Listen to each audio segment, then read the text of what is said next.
G'day folks, Andy here from McDowell Manor. This is my latest little project. I thought I'd do an indoor aquaponics setup. Oh, there goes Bob. An indoor aquaponics setup for my vegetarian son. I had this old 2-foot fish tank out in the shed. Never really liked it. Good enough tank, I mean the stand's functional, but I didn't like the way it was open at the bottom there. I'll come around the side and show you. That was really meant to be like a storage shelf, but because it was so open, you know, it always looked bloody untidy. That was the trouble with it. So what I've done is I've put a door on the front. Quite proud of that. And I'll just show you my snazzy cupboard making skills. Look at that, eh? And I closed in the sides, you saw that.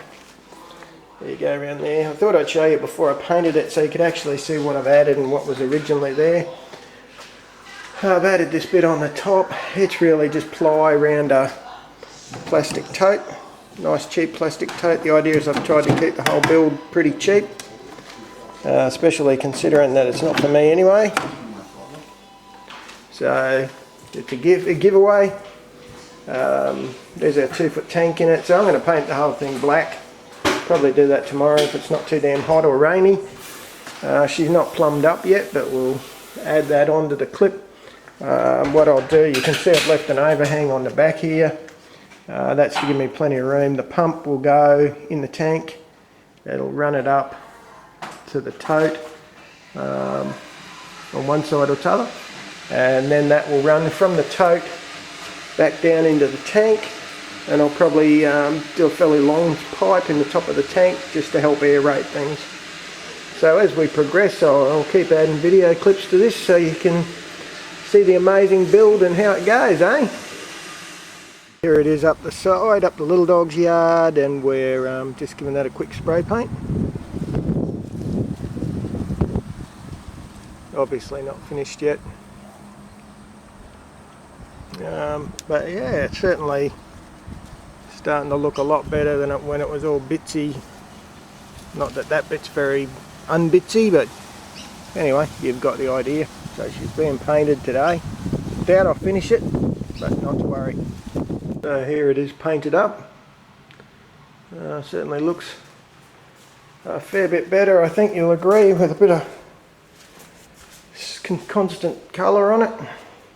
Not a particularly flash job, but it's certainly, I think, acceptable. So we're going to move on to the plumbing now, which suddenly will make sense why I've put such a big overhang on the back there.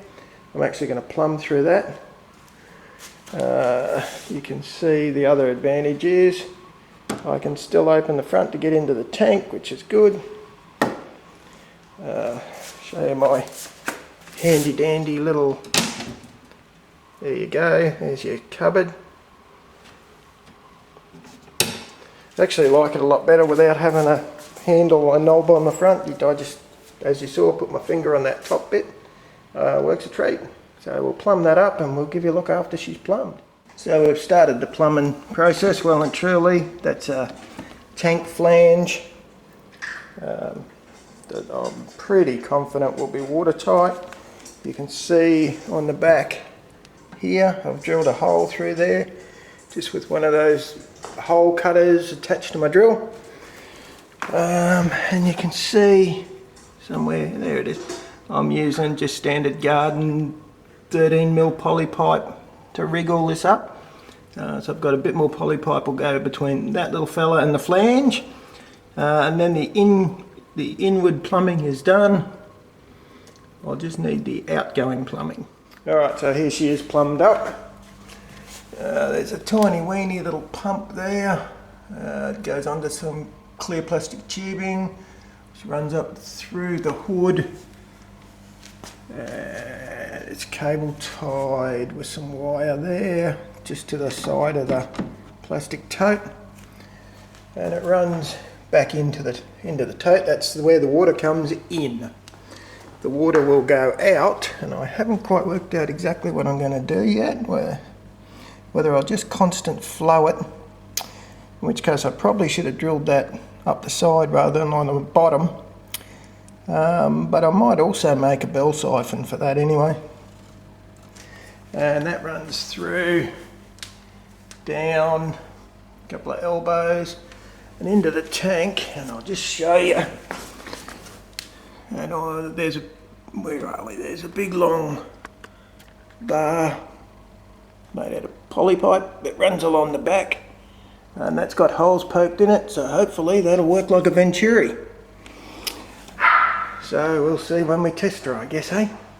So as I was filling the grow bed with the clay balls on probably the hottest day Brisbane's seen for a very long time, that's the standpipe. I doubt that I'll flood and drain it, but I wanted to make sure the balls weren't going to go down that little hole in the bottom there, so I put this big fat ugly standpipe in. That should solve the problem, keep the balls out. But the big problem is I'm not happy with the lack of stability on the top. So even though I've built a shelf up under this part, the frame around the outside kind of wobbles a lot more than it should. So what I'll do is I'll put a couple of little L brackets over on each end, which should fit okay, because there's the hinges are there anyway. So it'll probably, just with a bit of luck, look a bit like a continuation of the hinge arrangement somehow. So that should be sweet. I was going to put them in the front, but I really don't want to balls up the nice sort of, well, lines that I've got there. Okay, so by tonight you can see I've added those extra brackets. They're attached underneath as well, and painted now. That ain't going anywhere, that's pretty solid. That's the whole hood will shake first. So, despite the best intentions of men, that top was still wobbly. Look at that. Problem solved. It can't go anywhere because we've added that big long stick at the back, and that'll hold the damn thing up. You can see I've turned the standpipe over so the cuts are at the bottom now. That's to decrease the water volume. Now I've realised there's a bit of a trick with this stuff. So all the water has to be able to be held in the tank, which means about 1/3 of the water will need to go into the top grow bed, which will leave the tank running at 2/3. That way when you turn it off it can all drain into the tank and there's no flood. That level's not the level it'll run at. That's me testing the pump. There's little Bobby, he's a new addition to the family. After we lost poor old Lube, me little mate, I lost me best little mate, right in Christmas. So, yeah, that's just test level. It'll be higher than that.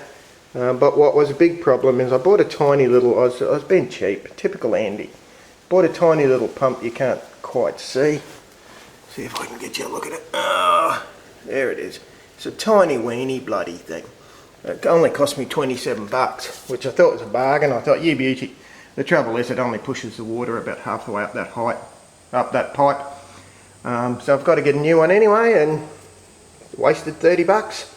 Once I get that new pump and she's all running and tested, this little baby will be delivered. And little will my veggie son know the trials and tribulations to get him a bloody aquaponics setup, I tell you.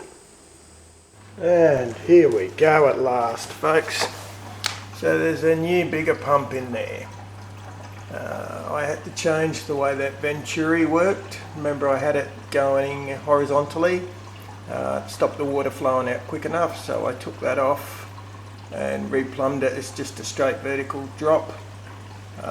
That works perfectly. You can see it sucking air there like a beauty. That's because it's used that same perforated pipe that I'd already cut. I figured, well, why not? That'll work, and it does. It sucks the air down in, and the water level stays pretty constant.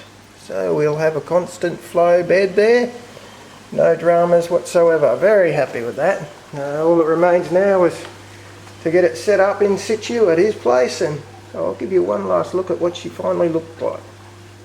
So that's about the level we'd fill it to. It's about 1 inch from the top, 2.5 centimetres.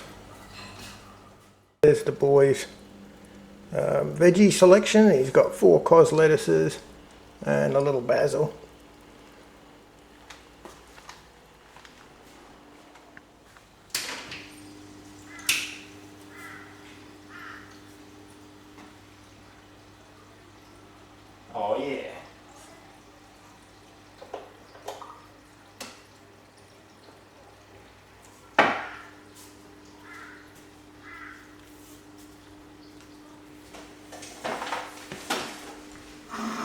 Is your air bubbling? It's bubbling.